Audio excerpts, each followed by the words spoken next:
வணக்கம். Weight gain, முகப்பொருட்கள், இந்த மாதிரியான பிசிஓடியோட சிம்டம்ஸ் அடிக்கடி வந்துட்டே இருக்கு. திடீர்னு வருது போகுது, என்ன பண்றது அப்படின்னு உங்களுக்கு கன்ஃபியூஷனா இருக்கா?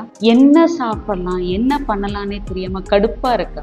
வாங்க இந்த வீடியோல பிசிஓடி எப்படி மேனேஜ் பண்றதுன்றத பார்க்கலாம். சாப்பாடை பொறுத்த வரைக்கும் ஃபர்ஸ்ட் நம்ம தி பெஸ்ட் ஃபுட் ஃபார் பிசிஓடின்னு சொல்றோம் அப்படின்னா அது இட்லி தாங்க. இட்லி இல்லாட்டி தோசை தி பெஸ்ட். எதனால அப்படின்னா அதுல உளுந்தும் அரிசியும் சேர்த்து நம்ம பண்ணும் பொழுது அதை நம்ம புளிக்க வச்சு தான் யூஸ் பண்ணுவோம். இன் அதர் வேர்ட்ஸ் நம்ம ஃபெர்மெண்டட் ஃபுட் அப்படின்னு சொல்லுவோம். அதுவும் ஆவியில வேக வைக்கிற ஃபுட், ஸ்டீம் பாயில்டு ஃபுட். இந்த மாதிரியான ஃபுட் உங்களுக்கு அதுல புரோட்டீனும் இருக்கு, கார்போஹைட்ரேட்டும் இருக்கு, பட் ஃபைபர் இஸ் ஆல்சோ தேர்.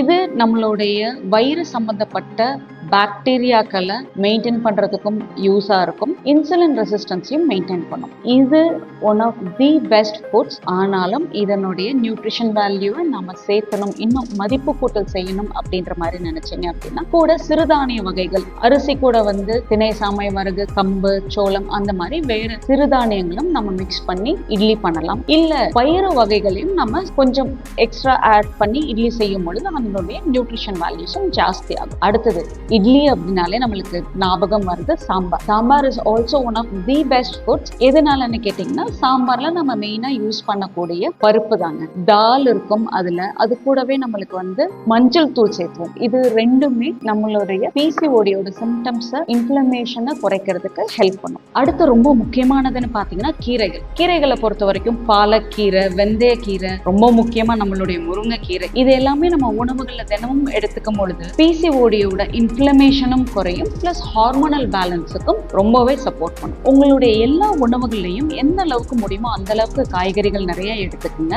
இது நம்மளுடைய இன்சுலின் லெவல்ஸை பேலன்ஸ் பண்றதுக்கும் ஹெல்ப் பண்ணும். நம்மளுக்கு தேவையான சத்துக்களையும் நிறைய கொடுக்கும். பழங்களை பொறுத்த வரைக்கும் ஒரு மாடரேஷன்ல கன்சியூம் பண்றது ரொம்ப நல்லது. ஏன்னா சுகர்ஸ் டக்குனட்டு ஏறுறதுக்கும் வழிவகை செய்யும். இவந்தோ அதுல நிறைய ஃபைபர் இருந்தாலும் சுகர்ஸ் மாடரேட்டா கன்சிடர் பண்றது ரொம்ப நல்லது. ஒமேகா 3 ஃபேட்டி ஆசிட்ஸ் நிறைய இருக்கக்கூடிய ஹெல்தி ஃபேட்ஸை உங்களுடைய உணவுகளை மாடரேஷன்ல சேர்த்துக்குங்க. ஹார்மோனல் பேலன்ஸை மெயின்டைன் பண்றதுக்கு அது ரொம்ப ஹெல்ப் பண்ணும். கடைசியா ஒன்னே ஒன்று என்னன்னா, நிறைய தண்ணி குடிங்க. Hydration, water levels are very important. உங்களுக்கு இன்னும் பிசிஓடி பத்தி நிறைய தெரிஞ்சுக்கணுமா? இன்னைக்கே கன்சல்டேஷன் புக் பண்ணுங்க. எங்க டீம் உங்களோட பேசுவாங்க, உங்களுடைய சந்தேகத்தை தீர்த்து வைப்பாங்க. உங்களுக்கு தனிப்பட்ட டெய்லர் மேட் டயட் பிளான்ஸ் பண்ணி கொடுப்போம்.